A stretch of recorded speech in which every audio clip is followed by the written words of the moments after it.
Hello, namaste, good morning. Welcome to my channel Omni #positivity. Today is World Nature Conservation Day. The World Nature Conservation Day is observed annually on 28 July.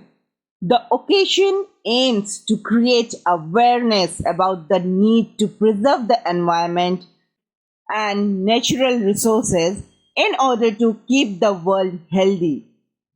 Saving plants and animals that face the threat of extinction is one of the primary goals of the World Nature Conservation Day. Also, the celebration emphasizes keeping the various components of nature such as flora and fauna, energy resources, soil, water and air intact. This day stressed the need for preserving the healthy environment.